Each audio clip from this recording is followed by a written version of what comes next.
Bismillahirrahmanirrahim. Alhamdulillahirabbil alamin wassalatu wassalamu ala asyrafil anbiya'i wal mursalin wa ala alihi wa sahbihi ajmain. Yang berusaha semua guru-guru penolong kanan, Cikgu Nasir selaku penolong kanan pentadbiran, Puan Zanur Zakiah selaku penolong kanan HEM, Puan Nur Hazrizan selaku penolong kanan kokurikulum, Puan Amadem anak Peman Kaniapan selaku penolong kanan pendidikan khas, dan Puan Maiza binti Ismail selaku penolong kanan petang. Yang saya hormati semua ibu bapa yang ada bersama saya pada malam ini. Assalamualaikum warahmatullahi taala wabarakatuh. Salam sejahtera, selamat malam semua. Alhamdulillah pada malam ini kita dapat mengadakan satu sesi taklimat berkaitan dengan program transisi untuk murid-murid tahun 1 untuk sesi 2022 dan sesi 2023. Sebab kita bersekolah macam mana semua sedia maklum, kita akan bermula pada sesi baru pada 21 Mac dan akan berakhir sehingga bulan Februari 2023. Inilah keadaan persekolahan yang terbaru pada hari ini. Jadi dalam kesempatan ini saya mengucapkan jutaan terima kasih kepada semua ibu bapa dan guru-guru sepuluh kanan yang ada bersama-sama pada malam ini. Dan begitu juga kepada guru ICT kita, Cikgu Nurizam, ya, yang ada bersama kita dalam kita menjayakan program pada malam ini. Selain itu juga ada bersama kita pada malam ini ialah Corporal Denwin, iaitu pegawai serantas sekolah kita yang mengawasi keadaan dan keselamatan sekolah kita sepanjang masa. Terima kasih kepada Denny yang dapat hadir bersama kita pada malam ini. Jadi pada malam ini saya akan menjelaskan beberapa perkara berkaitan dengan program transisi kepada semua murid-murid kita, murid bapa dan murid-murid kita, dan saya harapkan dengan penjelasan daripada saya dan juga daripada semua penolong-penolong kanan, ibu bapa akan lebih jelas apa itu program transisi dan selanjutnya bagaimanakah sesi persekolahan akan berjalan sepanjang tahun 2022 sehingga nanti kita tutup sekolah pada tahun 2023. Sebelum itu, dalam keadaan pandemik hari ini, sepatutnya program kita ini dapat jalankan secara bersemuka. Tapi kalau kita lihat pada keadaan pandemik COVID-19 pada hari ini, yang jangkitannya sudah menular begitu beramai sekali sehingga lebih kurang 30,000 dalam sehari dua ini, menunjukkan bahawa kita tidak dapat menjalankan secara bersemuka, tapi kita dapat menjalankan secara di atas maya. Kita berjumpa di atas maya lah. Kita hanya nampak kamera dan tuan-tuan nampak kamera, tak nampak muka masing-masing. Ya, jadi walau bagaimanapun alhamdulillah ya dapat juga kita jayakan sebab program transisi ini adalah satu program yang diarahkan oleh pihak Kementerian Pendidikan Malaysia, bukannya program yang dibuat oleh sekolah secara suka-suka. Sebenarnya kalau ikut tahun ini program telah bermula daripada anak-anak kita berada di prasekolah lagi sebenarnya. Masa bulan 1 bulan 2 program telah berjalan, tetapi secara tidak formal perjalanan transisi. Dan dia bersambung bila anak kita masuk ke tahun 1, bermulanya tahun 1 pada 21 hari bulan ini, bersambung selama 4 minggu. Ya, dan ada dibekalkan dengan kit dan modul untuk anak-anak kita ini. Jadi kita kena pastikanlah anak-anak kita mengikuti program transisi ini, iaitu satu program di mana murid-murid kita ini dibiasakan dengan alam persekolahan yang sebenar. Mungkin kalau di tadika, di prasekolah, mereka ni lebih kepada bermain. 90% bermain, 10% saja mereka belajar. Tapi bila masuk ke tahun 1 yang sebenarnya, di alam persekolahan sebenarnya, mereka ini akan belajar lebih banyak daripada bermain. Inilah kita akan, cikgu-cikgu akan menggerakkan murid-murid ini, membiasakan mereka dengan alam persekolahan yang sebenarnya. Jadi sebelum itu, saya ingin memaklumkan kepada ibu bapa berkaitan dengan sekolah kita ini, ya. Sekolah SK Kota Kemuning. Banyak orang silap kita kata kita SK Bukit Kemuning, tapi sebenarnya kita adalah SK Kota Kemuning. Semenjak bulan 4 tahun 2014, sekolah kita telah ditukarkan nama menjadi SK Kota Kemuning. Sebab saya tak mahu sekolah kita ini terkeliru dengan sekolah jiran kita di SK Bukit Kemuning 2. Begitu. Jadi kita ni SK Kota Kemuning. Mulai bulan April 2014, pertukaran nama telah dibuat dan diluluskan oleh Bahagian Dasar dan Perancangan Kementerian Pendidikan Malaysia. Di sekolah kita ini, kita jalankan dalam 2 sesi. Tahun 1, 2 dan 3 berada di sesi sebelah petang. 4, 5 dan 6 berada di sesi sebelah pagi. Ya, senang cakap tahap 1, 1, 2, 3 itu petang. Tahap 2, 4, 5, 6 di sekolah pagi. Untuk tahun ini, ya, bilangan murid kita telah bertambah, ya. Kalau daripada data terakhir yang kami ada, kita akan ada murid kita seramai 1,400 lebih. Ya, sesi bulan 3 ni, sesi baru ni akan ada 1,400 lebih. Ya, sudah sekali ganda daripada asal yang saya berada di sini dulu, sudah sekali ganda. Semakin setiap tahun kita akan menerima kebanjiran murid-murid, terutama dalam tahun 1. Ya, untuk tahun 1 saja tahun ini kita sudah ada 308 orang murid. Sepatutnya bila 308 orang murid ini, untuk murid selesa belajar, mereka berada di 8 kelas. Namun demikian, pihak kementerian masih menggunakan pakai data perjawatan untuk 2021. Iaitu tahun 1 kita berada hanya ada 7 kelas. Jadi cuba kita bayangkanlah kalau 308 murid ini berada dalam 7 kelas. Satu kelas itu lebih kurang dalam 45, 46, begitu. Jadi agak crowded sikit lah, ya, agak sesak sikit murid-murid tahun 1 ini. Tapi insyaAllah nanti 1 hari bulan April pihak kementerian akan memberikan satu perjawatan baru dan diharapkan permohonan kita untuk buka kelas akan diterima dan kita akan menjadi 8 kelas. Jadi untuk makluman semua, untuk tahun 2023 ini, 2022 dan 2023 ini, tahun 1 kita ada 7 kelas, tahun 2 ada 7 kelas, tahun 3 juga ada 7 kelas.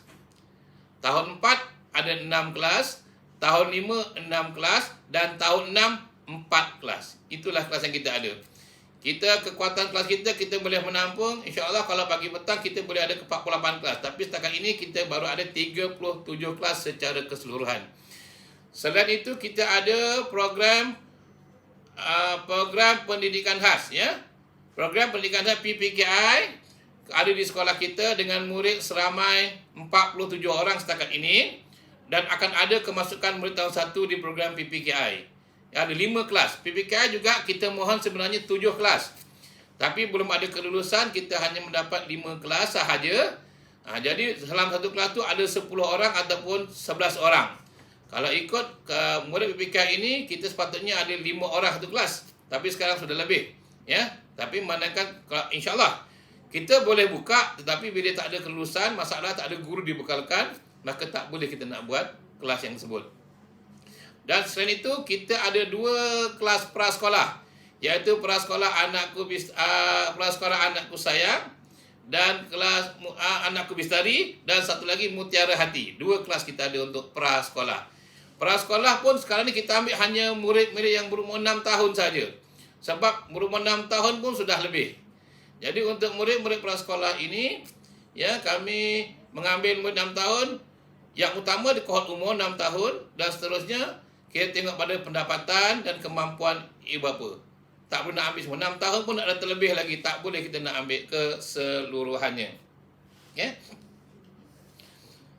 Okey, untuk barisan saya akan memperkenalkan barisan kepimpinan sekolah kita. Saya sendiri, Muhammad Zabir bin Al-Karim, ya, selaku guru besar di SK Kota Kemuning ini. Saya sudah berkhidmat di sini mulai tahun 2013. Sehingga sekarang, ni tahun ke-10 lah saya berada di sini. Dan saya dibantu oleh Encik Muhammad Nasir bin Omar selaku penolong kanan kurikulum. Kemudian Puan Nur Zakia binti Ismail, penolong kanan HEM, Hal Ehwal Murid. Kemudian dibantu oleh penolong kanan ko-kurikulum Puan Nur Hasrizan binti Muhammad Nur. Dan juga Puan Maiza binti Ismail, penolong kanan petang. Ya, penolong petang ni dia akan menjadi floor manager untuk program transisi ini. Apa-apa hal nanti boleh berjumpa dengan Puan Maiza lah. Untuk puan-puan ada masalah ke nak bertanya ke. Selain itu, boleh tanya pada HEM juga, Puan Zakia. Dan akhir sekali, saya akan dibantu oleh Puan Amardem, anak perempuan Kaniapan, selaku penolong kanan pendidikan khas. Okey. Jadi, untuk maklumat tuan-tuan dan puan-puan, enrollment bilangan tahun 1 bagi sesi 2020-2023, kita ada 7 kelas. Kelas tulip, 1 tulip, lelaki seramai 21 orang, perempuan 24 orang. maka jumlah bilangan murid kita seramai 45 orang. Tahu tulis. Satu lavender, lelaki kita ada 22 orang, perempuan ada 22 orang. Jadi jumlah dalam satu lavender ada 44 orang. Di satu Edelweiss, kita ada 22 murid lelaki, 22 murid perempuan. Jumlahnya 44 juga di satu Edelweiss. Okay?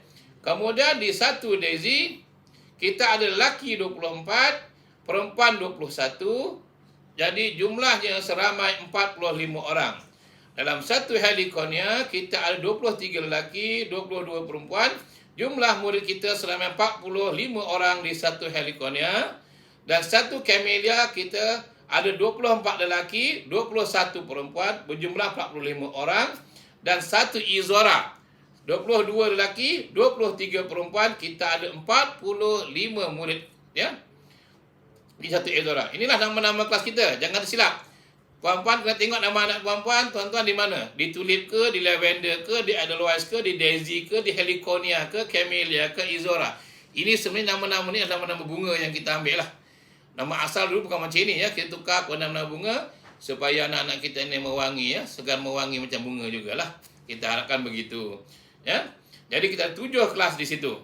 Untuk makluman tuan-tuan dan puan-puan, tahun 1, 2 dan 3 pihak kementerian memang kita tak boleh adakan streaming kelas. Mana tumpukan pun tak boleh. Dalam kelas kita akan bercampur ya.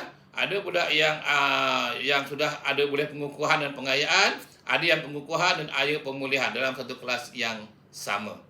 Selain itu, untuk murid-murid yang belum menguasai 3M yang asas membaca itu, mungkin ada yang belum langsung boleh, dan setelah 3 bulan kita akan melihat perkara ini. Dan kita akan masukkan mereka ke program khas pemulihan. Bukannya masuk kelas pemulihan, dia program khas, menjalani program pemulihan yang akan dijalankan oleh Cikgu Riwati. Contohnya dalam masa BM, kita ambil anak kita ni masuk ke pemulihan untuk diajar supaya mereka boleh membaca dengan lebih lancar. Dan bila sudah okey, balikkan semula ke kelas masa BM, dia akan belajar bersama dengan murid-murid yang lain seperti biasa. Selain itu, dalam tempoh sebulan hingga 3 bulan juga, Puan Amar akan dengan jantung kuasanya akan melihat. Mungkin ada di kalangan anak-anak kita ni, kita tak perasan bahawa mereka ini perlu berada di pendidikan khas. Mereka ni anak-anak istimewa. Terutamanya kalau kita lihat contoh daripada murid-murid yang disleksia ya, yang mereka ni autism mild autism. Kita tak nampak dia punya ni. Tapi dah belajar nanti, dah masuk tahun 1 belajar sebenarnya, baru kita nampak anak-anak kita ada masalah tertentu. Anak kita adalah anak istimewa yang mereka perlu berada di bawah program pendidikan khas. Program kelas pendidikan PPKI, program integrasi. Itu Cikgu Amar akan tunjukkan lah. Walau macam mana pun, tuan-tuan dan puan-puan akan diberikan makluman, diberikan surat terlebih dahulu. Bukan kita main masuk kan, tak ada. Semua pemulihan khas ke, program pendidikan khas ke, kita akan maklumkan dengan tuan-tuan dan puan-puan. Kalau puan-puan setuju, kita akan masukkan. Tak setuju, tengok macam mana keadaannya. Jika perlu juga, kita akan masukkan. Kita akan maklumkan dengan puan-puan dan puan-puan lah. Untuk yang pendidikan khas ni, mereka biasanya akan dapat allowance lah. Allowance sebulan 150 yang dibayar 6 bulan sekali, 900. Tapi untuk pemulihan khas tak ada. Untuk pendidikan khas sahaja. Okey? Okey, seterusnya untuk guru-guru kelas. Saya memperkenalkan guru-guru kelas kita. Untuk Tulip ialah Cikgu Cik Mohana Wadiwu, anak perempuan Subramaniam, yang juga merupakan penyelaras tahun 1. Floor manager untuk tahun 1 ni penyelaras. Dia akan menentukan bersama jawatankuasanya mana budak nak masuk, berapa orang bilangan. Dia lah dengan bersama dengan PK petang tadi dan juga PK Ham. Lavender akan dijaga oleh guru kelasnya Cikgu Siti Zubaidah binti Muhammad. Dan satu Edelweiss akan dikelolakan oleh cikgu kelasnya Ustazah Juliana Safina binti Syekh Ismail, yang juga merupakan guru baru di sekolah ni lah. Seterusnya Daisy akan dijaga oleh Ustazah Nur Aini binti Muhammad Eksan. Guru lama di sini, Ustazah Nur Aini ini akan menjadi guru kelas Daisy. Guru kelas untuk Alikonia adalah Puan Musliha binti Padri. Kemudian satu Camellia, guru kelas ini adalah Cikgu Maizatul Azia binti Muhammad Talib. dan satu Izora adalah Cikgu Nurul Jannah binti Muhammad Masnan. Itu guru-guru kelas. Jadi kalau nak pun di kelas mana, jika ada masalah atau nak bertanya, nanti bolehlah berjumpa dengan guru-guru kelas yang saya telah nyatakan tadi. Seterusnya, untuk senarai mata pelajaran yang didaftarkan untuk tahun 1, ya, kita ada 11 mata pelajaran. Betul Cikgu Muhammad ya? 11 mata pelajaran. Yang pertama, bahasa Malaysia, itu wajiblah. Yang kedua, bahasa Inggeris, matematik, sains, pendidikan jasmani, pendidikan kesihatan, pendidikan muzik, pendidikan seni, pendidikan Islam yang terbahagi kepada 3. Pendidikan Islam terbahagi kepada 3, ulum, Quran, tasmid dan jawi. Ya, 3. Kemudian bahasa Arab dan pendidikan moral. Ya, itulah mata-mata pelajaran yang didaftarkan untuk tahun 1, di mana semua murid wajib ambil. Okey. Yang menjadi selalu kepada kita masalah ataupun yang mungkin kurang faham berkaitan dengan pembelajaran bahasa Arab. Untuk makluman tuan-tuan dan puan-puan, terutamanya untuk yang non-Muslim, sekolah SK Kota Kemuning hanya ditawarkan satu mata pelajaran bahasa komunikasi, iaitu bahasa Arab. Tuan-tuan jangan risau, bahasa Arab bukannya, saya ulang lagi, bahasa Arab bukannya belajar pendidikan Islam. Tidak sama sekali. Bahasa Arab ini sama kita belajar macam mana bahasa Inggeris, macam mana bahasa Malaysia. Konten, isi kandungan dalam bahasa Arab itu tidak ada kaitan dengan pembelajaran pendidikan Islam. Untuk itu sebab dipanggil bahasa Arab komunikasi. Ya, mereka ditawarkan bersama dengan JECOM. Ada sekolah-sekolah yang jiran kita dapat dulu masa ditawarkan bahasa komunikasi, mereka ditawarkan bahasa komunikasi bahasa Tamil. Ada yang dapat komunikasi bahasa Inggeris, bahasa Cina, Mandarin. Tapi di Kota Kemuning kita hanya menerima satu saja, bahasa Arab. Namun demikian, pihak sekolah telah mengajukan permohonan untuk buka kelas komunikasi bahasa Mandarin dan bahasa Tamil.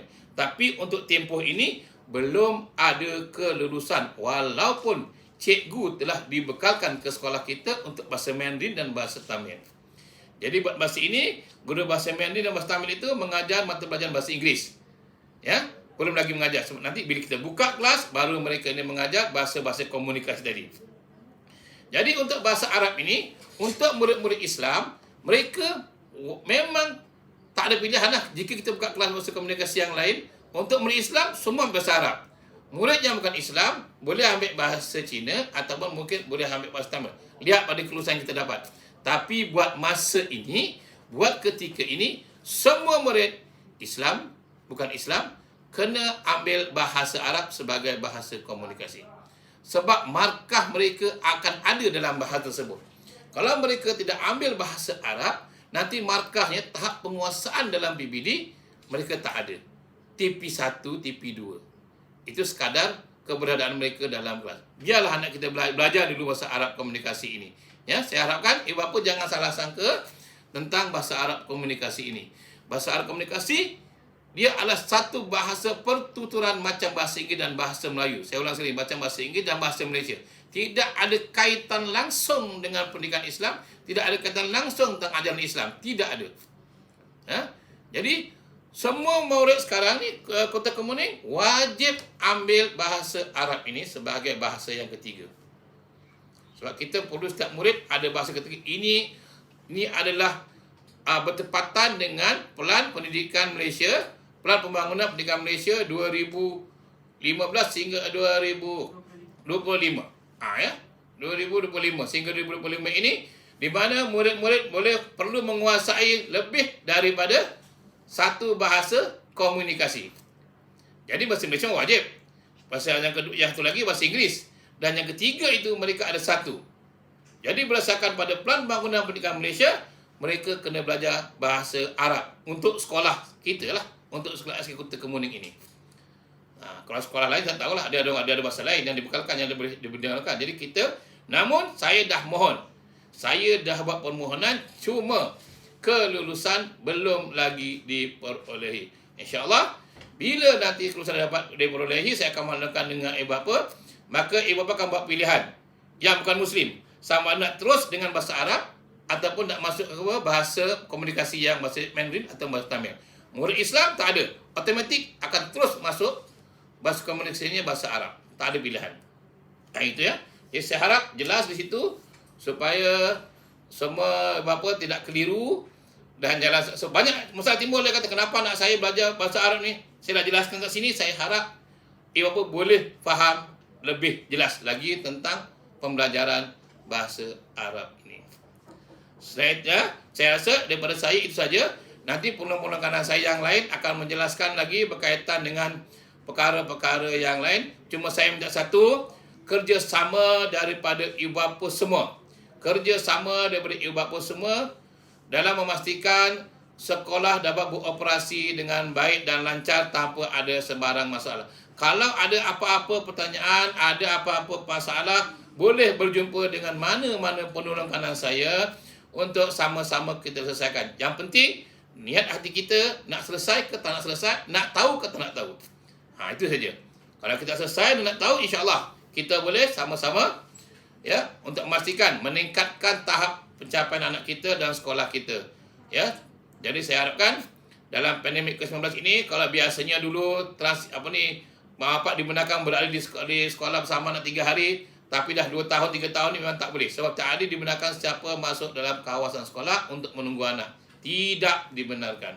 Itu nanti Koperda ini akan pastikanlah ya, tidak dibenarkan masuk ke premis ya dan menunggu tanpa urusan yang resmi. Masuk urusan resmi takkan ada duduk kat kantin ya, di padang tak boleh. Tak payahlah anak-anak tuan-puan pun dah sekolah, saya rasa dah sekolah prasekolah tadika lama, insya-Allah tak ada masalah pun. Dah biasa mereka bersosiologi. Kecuali kita kawal ketat kat rumah sampai mereka tak boleh bercampur gaul, itu tak lain lah. Tapi insya-Allah kalau tuan-tuan dah biasakan anak tuan-tuan bergaul dengan rakan-rakan, mereka kat sekolah mereka akan happy, tidak akan ada apa-apa juga masalah. Jadi sekali lagi saya mohon kerjasama, saya mohon untuk ibu bapa tahun 1 bagi sesi ini dapat memberi kerjasama sepenuhnya kepada pihak sekolah dalam apa juga perkara, apa juga program, apa juga perancangan yang dijalankan di sekolah, terutamanya dalam PIBG ke apa ke. Kalau ada yang ibu bapa kita ni, mungkin ibu bapa kita saya tengok hebat-hebat belaka ya, mungkin boleh menjadi AJK PIBG, menyumbangkan bukan setakat idea dan tenaga, tapi boleh sumbangan keuangan. Jangan risau, boleh kami sentiasa menerima apa juga sumbangan yang disalurkan kepada sekolah yang kami fikirkan baik, kami akan terima. Dan kalau boleh bagi sumbangan keuangan, lagi sangat baik kepada PIBG sekolah kita. Jadi saya itu saja daripada saya. Yang baik dan hebat itu daripada Allah Ta'ala, segala kelemahan itu daripada saya. Saya sudahi dan terima kasih sekali ucapkan. Saya mohon maaf kepada semua bapa. Saya mengambil sedikit masa untuk bercakap ya. Dan jika ada apa-apa lepas ni, boleh berjumpa dengan fikir-fikir saya. Dan saya sudahi dengan wabillahi taufiq wal hidayah. Wassalamualaikum warahmatullahi wabarakatuh. Salam sejahtera dan terima kasih.